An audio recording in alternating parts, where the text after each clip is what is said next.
Hello friends, welcome to my YouTube channel Graphic Galaxy Studio. If you are new to my channel, so please subscribe and like. In this tutorial, I will teach you how to use Photoshop to create new hair or crop hair on a bald head.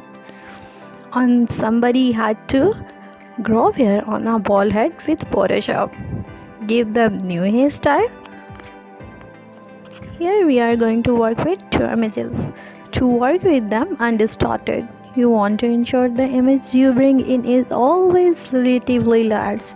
Secondly, you must ensure that perspective is similar throughout each image you choose. Furthermore, the similarity of the skin tone, although it is necessary, it makes the task compositing more faster.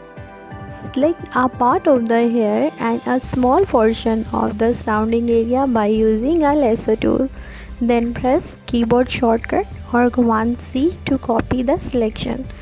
Then press Ctrl or Command V to move.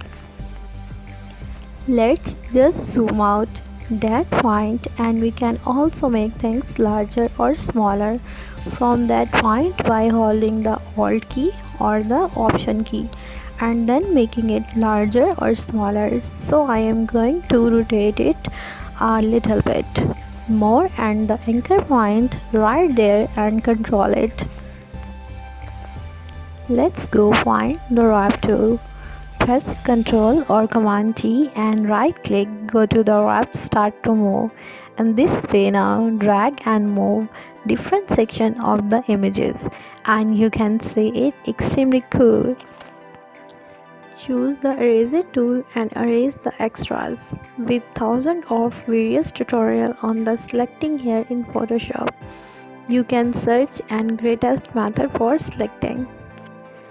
Alright, that's looking better now, so more and more realistic. We write something, the font is and tone regular, which size 11, color red is selected, check here. If you like this video and subscribe for more tips and tutorial. Until next time, you guys, thanks for watching and see you later.